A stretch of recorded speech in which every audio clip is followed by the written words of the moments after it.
போன வருஷம் ஜூன் மாதத்தில் கொஞ்சம் மஞ்சள், அப்புறம் பிடி கருணக்கிழங்கு, சட்டி கருணக்கிழங்கு, சேப்பங்கிழங்கு, இஞ்சி இது எல்லாத்தையும் அதுக்கு முன்னால் வருஷம் எங்கள் வீட்டில் அறுவடை பண்ணி அதுலேருந்து முளைப்பு வந்த கிழங்குகளை எடுத்து ஒரு மாதத்துக்கு அப்படியே போட்டு வச்சு கொஞ்சம் பெருசாக முளைப்பு வந்ததுக்கப்புறம் எங்கள் வீட்டு மாடி தோட்டம் அப்புறம் வீட்டு தோட்டத்தெல்லாம் நட்டு வச்சேன். மாடி தோட்டத்தில் கத்திரி, மிளகா, வெண்டை, தக்காளி இது மாதிரி எப்போவுமே செடிங்களுக்கு கலக்கிற மாதிரி தான் மண் கலவையை கலந்தேன். இதில் என்னென்ன கலந்தேன்னு சொன்னால் செம்மண், தோட்டத்து மண் ஒரு பங்கு, கொக்கோபிட் ஒரு பங்கு, மக்கின தொழு உரம், காய்கறி கம்போஸ்ட் உரம், மண்புழு உரம் இதெல்லாம் சேர்த்து ஒரு பங்கு. இது கூட காஞ்ச கருவேப்பிலை, உயிர் உரம், முட்டைத்தூள், சாம்பல், சீவீட்ஸ் இது மாதிரி தான் கலந்தோம். கிழங்குகளை முளைக்க போட்டதுக்கு அப்புறம் ஒரு மாசம் வரைக்குமே அதுலேருந்து ஒரு முளைப்பு கூட வரல. அவ்வளோதான் நினச்சிட்டு இருந்தேன். அதுக்கப்புறம் ஒரு நாள் தண்ணி ஊத்துறப்ப பார்த்தப்பதான் சின்னதாக முளைப்பு வந்துருந்துச்சு. இந்த செடிகளுக்கெல்லாம் நான் பிரத்யேகமா எந்த உரமுமே கொடுக்கல. சாம்பல், மண்புழு உரம், வேப்பம் புண்ணாக்கு இது எல்லாத்தையும் எல்லா செடிகளுக்கும் ஒரு மாசத்துக்கு ஒரு முறை போடும்போது இதுங்களுக்கும் கொஞ்சம் போட்டு விடுவேன். தண்ணி தேவைப்படுறப்பெல்லாம் அப்பப்போ ஊத்திட்டு வந்தேன். மொத்தத்தில் இந்த செடிங்களுக்குன்னு நான் எந்த ஸ்பெஷல் கேரும் கொடுக்கல.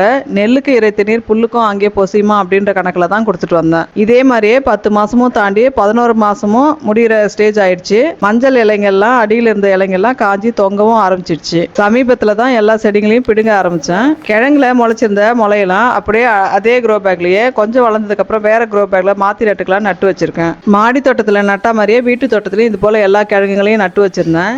மாடி தோட்டத்துலையாவது பரவாயில்ல, அப்பப்போ செடிங்களுக்கு ஊற்றும் போது கொஞ்சம் ஏதாவது சத்துலாம் போடுவேன். ஆனால் வீட்டு தோட்டத்தில் ஒரே ஒரு முறை மட்டும் கொஞ்சம் மாட்டு சாணமும் கொஞ்சோண்டு மண்புழு உரமும் போட்டதோட சரி. முதல்ல தண்ணியை ஊற்றி இந்த இடத்தெல்லாம் ஈரமாக்கி ஊற விட்டுக்கிறேன். இதெல்லாம் மஞ்சள் செடி பிடுங்கும் போதே சில செடிகளில் சைடில் நிறைய பக்க கண்ணுகள்லாம் விட்டுருக்கு பாருங்க. மதில் ஓரத்தில் இருக்க மஞ்சள் செடியில் மஞ்சள்லாம் கொஞ்சம் அதிகமாக கொத்தா வச்சிருக்கு பாருங்க.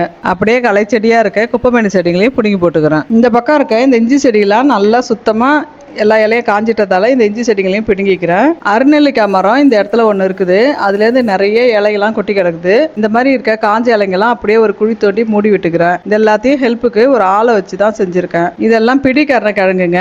இதுங்கள்லையும் நிறைய கிழங்கு வச்சிருக்கு. பக்கத்திலேயே இருக்க முள்ளரும்பு செடி, மப்பு கலர் டிசம்பர், கனகாம்பரம் இதுக்கெல்லாம் அப்படியே தண்ணி பாய்ச்சி விட்டுக்கிறேன். தொட்டி மேலேயே தனித்தனி கிழங்கா பிரித்து வச்சு நல்லா கழுவி எடுத்துக்கிறேன். இந்த சட்டிக்காரனை மட்டும் வீட்டு தோட்டத்தில் வைக்கிறது மாடி தோட்டத்தில் வைக்கிறதோட சைஸ் சின்னதாக தான் வருது. இந்த மஞ்சள், இஞ்சி இந்த கிழங்குகள்ல இருந்து சின்ன சைஸ்ல இருக்கிறது, அப்புறம் முளைப்பு வந்தது, இலை விட்டுருக்கிறது இது எல்லாத்தையும் கட் பண்ணி எடுத்து மறுபடியும் முளைக்க போட யூஸ் பண்ணிக்கிறேன். முளைக்க போட்டது போக இந்த மஞ்சள் கிழங்குலாம் எடுத்து ஒரு குக்கர்ல வச்சு ஒரு விசில் விட்டு வேக விட்டு தண்ணி எடுத்துட்டு சின்ன சின்ன துண்டா கட் பண்ணி தட்டில் போட்டு கலகலன்னு சத்தம் வர்ற வரைக்கும் 4-5 நாளைக்கு நல்லா காய வச்சுக்கிறேன். மஞ்சள் கிழங்கு பிடுங்கும் போது நிறைய தெரிஞ்சாலும் அதுல முளைப்பு வந்ததெல்லாம் போக மீதி அவிச்சதுல 100 கிராம் அளவுக்கு தான் வந்துச்சு. இப்படி காய வச்ச மஞ்சளை நான் வீட்டில் குழம்பு மிளகாத்தூள் அரைக்கிறப்ப யூஸ் பண்ணிக்கிறேன். ஆனால் தனியாக மஞ்சத்தூள் அரைக்கிறதுக்கெல்லாம் கடையில் தான் மஞ்சளை வாங்கிக்கிறேன். குழம்பு மிளகாத்தூள்லாம் எப்படி அரைக்கிறதுன்னு நம்ம சேனல்லே ஒரு வீடியோ போட்டிருக்கோம். மேலே ஐகார்டில் கொடுத்துருக்கோம், செக் பண்ணி பாருங்க.